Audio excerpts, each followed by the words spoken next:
বাহ, আজকাল গ্রামেও সিসিটিভি লাগিয়ে ফেলেছে নাকি? হ্যাঁ ম্যাডাম, এই রাস্তা আগ চিন্তা হতো তো, তার লাগি প্রধান সাহেব লাগিয়ে দিয়েছে। ওই পুরো পোর্টালের রাস্তাতে দুটো আছে। ও ঠিকই আছে, সাধারণ মানুষও নির্ভয়ে যাতায়াত করতে পারবে। Hello madam. হ্যাঁ বলো, টনির জ্ঞান ফিরেছে? না ম্যাডাম, 12 ঘন্টা হয়ে গেল পেশেন্টের জ্ঞান ফিরছে না। ডক্টর বলছে ইমিডিয়েটলি কলকাতা ট্রান্সফার করার জন্য। টনির মা এসছে, ও প্রচুর কান্নাকাটি করছে। কি করব ম্যাডাম? ঠিক আছে, তাহলে ট্রান্সফার করতে বলো। ঠিক আছে ম্যাডাম। হ্যাঁ চলেন ম্যাডাম। হ্যাঁ এবার একটু শান্তি পেলাম। কালকে রাতে তেলে ভাজা খেলাম না। কি ব্যাপার ম্যাডাম, আপনার চোখে পানি? ও কিছু না, এমনি।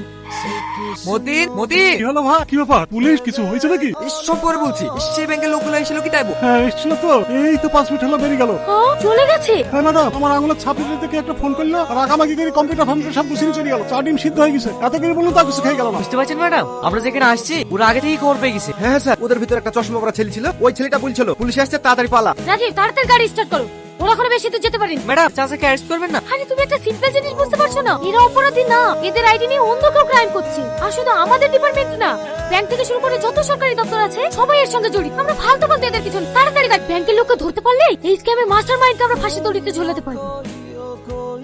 ম্যাডাম, ম্যাডাম কোন দিকে যাবো? যেদিকেই যাই হার কোনো লাভ। আচ্ছা শাহিন, আমরা যে এখানে এসেছি, আমরা ছাড়া আর থানার কে জানে? শুধু রাকেশ জানে। রাকেশ? তার মানে ওদেরকে খবর আমাদের মধ্যে থেকে কেউ দিয়েছে।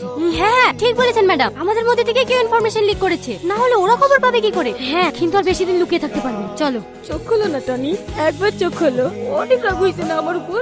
হবেই তো, যাকে তুমি এত ভালোবাসো সেই তো তোমাকে বিশ্বাস করে। তুমি বারবার আমাকে বোঝাতে চেষ্টা করেছো, তাও আমি আমার টনিকে বিশ্বাস করেছি। আমি অনেক খারাপ, অনেক কষ্ট দিয়েছি তোমাকে। এই হাত দিয়ে কষ্ট দিয়েছি না? কি হলো ম্যাডাম? কিছু না। হাত কাটলো কিভাবে? এই সিস্টার দেখেন না, ম্যাডামের হাত দিয়ে রক্ত পড়ছে। হাত কাটলো কিভাবে? দেখো দেখি কতখানিটা কেটে গেছে। একটু হাতে ধরুন, আমি ব্যান্ডেজ নিয়ে আসছি। তাহলে একবার প্লিজ, একবার তাকাও, তুই একবার চোখ খোলো, তাকাও না আমার দিকে।